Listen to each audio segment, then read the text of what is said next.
Mhm. Gloire au Dieu de l'humanité. Respect à tous les génies du monde, quels qu'ils soient, faisant le bien. Louange aux sylphides, louange aux gnomes, louange aux ondines, louange aux salamandres. Apaiser la terre, apaiser la voie lactée, apaiser les pulsars, apaiser les trous noirs. Protéger le cosmos intersidéral, apporter la vraie fraternité, apporter la réconciliation des peuples avec la terre. Règne animal, pardonnez-nous. Règne végétal, pardonnez-nous. Règne minéral, pardonnez-nous. Vous et nous ne faisons qu'un pour un monde meilleur. Honneur et respect au Tout-Puissant, à l'ancien des jours. Gratitude. Bonjour à tous, soyez les bienvenus sur ma chaîne Makek Time. Alors aujourd'hui, on se tamponne dans cette chaîne à nouveau. C'est pour toujours raconter des histoires vraies.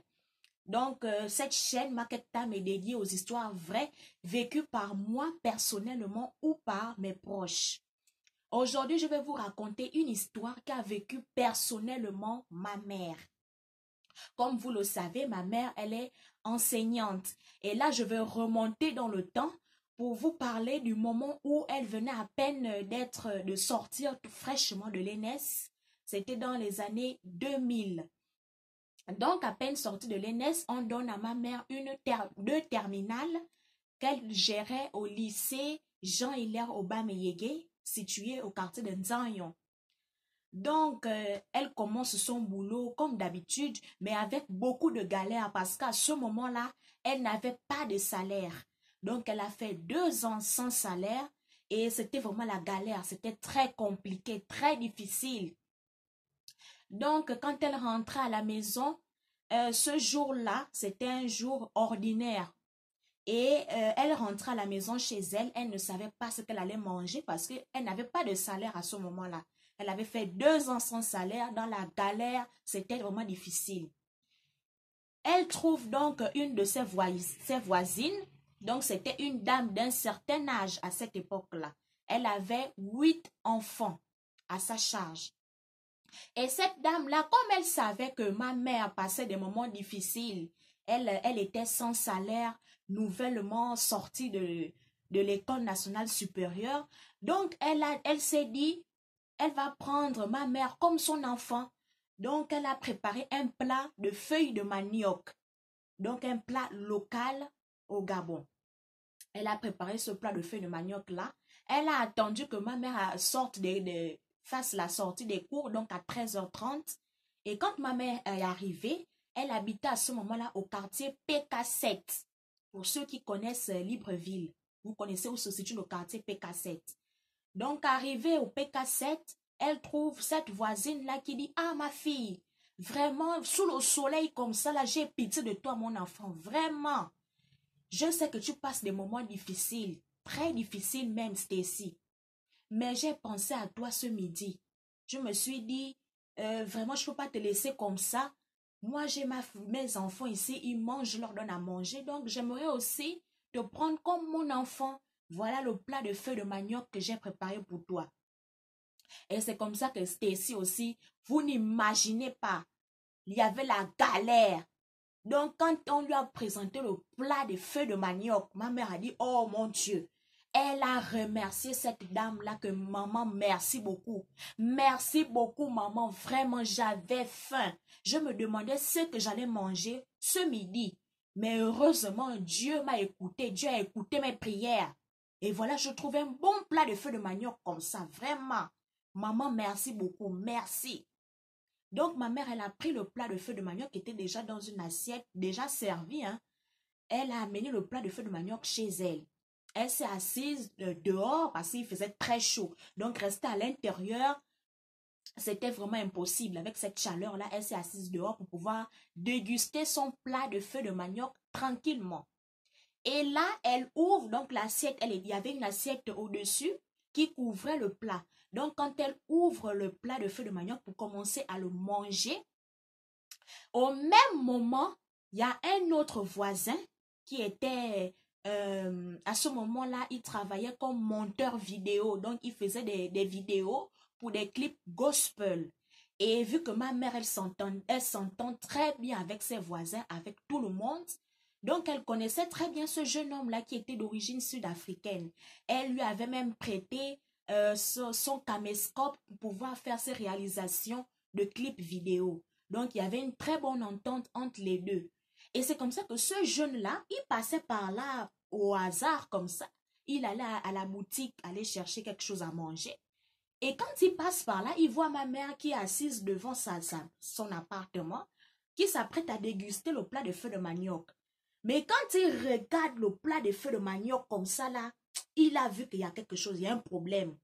Et c'est comme ça qu'il s'approche de ma mère en courant. Mais quand je vous dis en courant, c'est vraiment en courant. Parce que ma mère avait déjà pris la fourchette. Donc, elle était déjà comme ça, là, en train de vouloir manger. Le gars est venu là-bas, il a renversé le plat, il a jeté la fourchette par terre. Ma mère a dit que mon frère, mais c'est comment tu me balances le plat de feu de manioc comme ça, là, mon Dieu, c'est quoi? Qu'est-ce qui se passe? Et c'est comme ça qu'il a dit que, oh, Stacy, mais comment tu vas manger un plat de feu de manioc comme ça? Qui t'a donné le plat de feu de manioc là? Ça, c'est qui t'a donné ça? Ma mère a dit que, oh, mais c'est la dame là, non? Celle qui a les 8 gosses là. C'est elle qui m'a donné le plat de feu de manioc, la maman là. Elle m'a dit que vraiment, j'ai pitié de toi, ma fille. Tu es venue là sous le soleil. Et donc, voilà le plat de feu de manioc que je t'ai préparé. Donc, moi aussi, vu que je n'avais aussi rien à manger, tant mieux aussi. Ça m'a fait du bien que quelqu'un ait pensé à moi. Donc, j'ai voulu manger. Et c'est comme ça que le jeune homme là a dit que, mais c'est dangereux. C'est que j'ai vu dans le plat de feu de manioc là, Stacy. Chez nous, moi je suis d'origine Zoulou. Je suis sud-africain, Zoulou d'origine. Et chez nous, on nous a dit que quand dans la nourriture, tu vois un lézard, le lézard en train de faire comme ça là. Et quand le lézard fait ça, ça veut dire que le plat de nourriture que tu es en train de vouloir manger, c'est empoisonné. Et donc, quand moi je passais, j'ai regardé le plat de feu de manioc là, j'ai vu le lézard là qui faisait ça.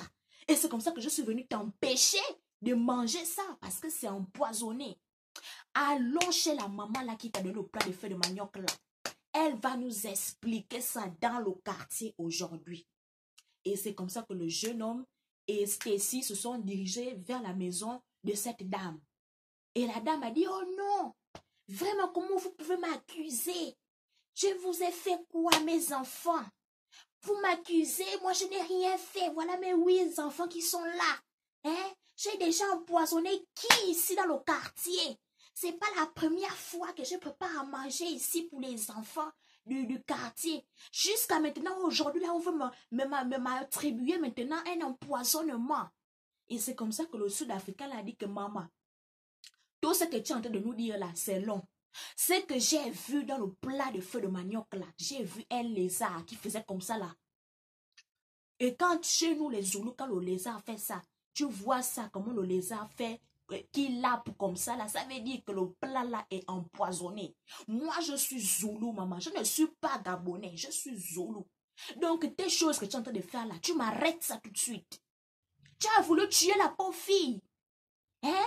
Comment vous êtes méchant comme ça dans le quartier là? Et c'est comme ça que la maman l'a dit que, oh, je ne voulais pas la tuer, oh. Je n'ai pas fait ça pour la tuer.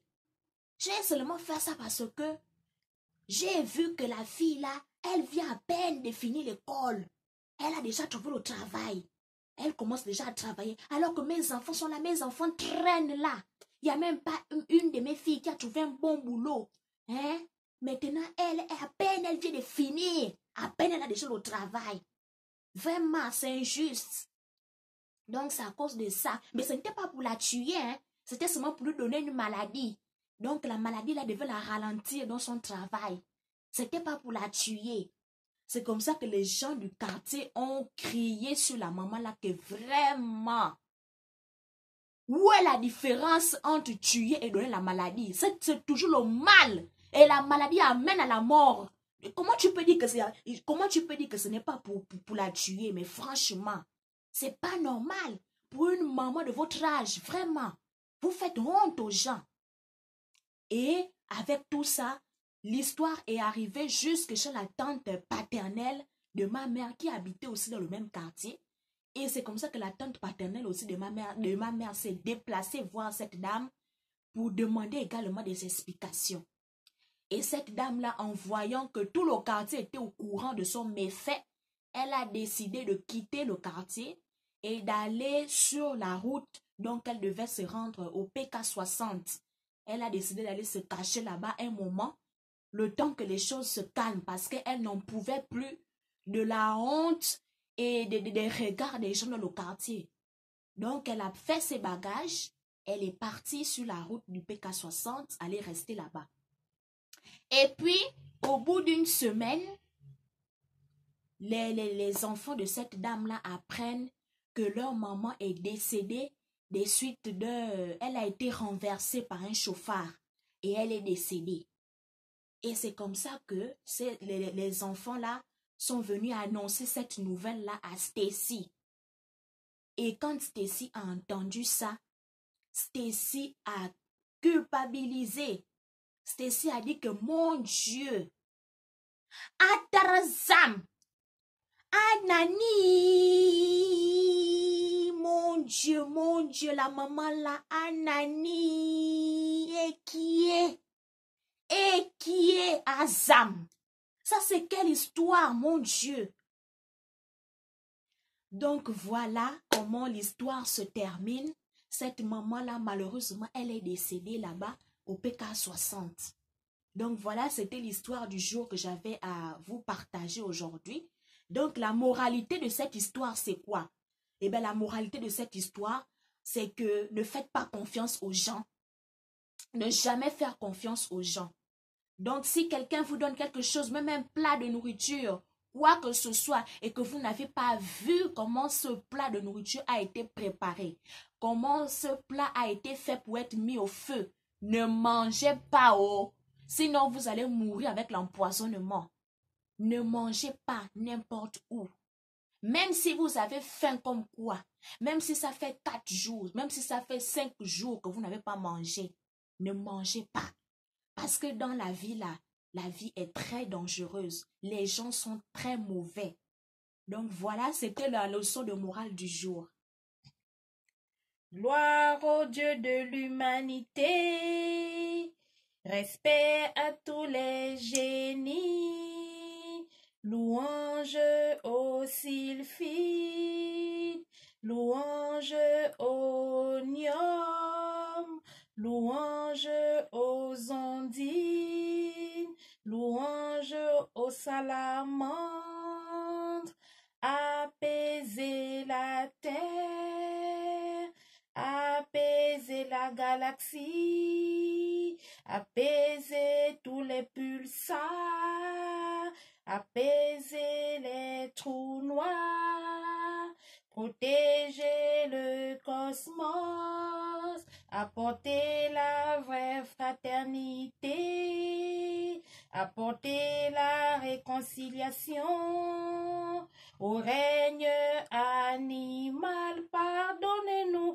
règne végétal, pardonnez-nous, règne minéral, pardonnez-nous, vous et nous ne faisons qu'un pour un monde meilleur. Big up!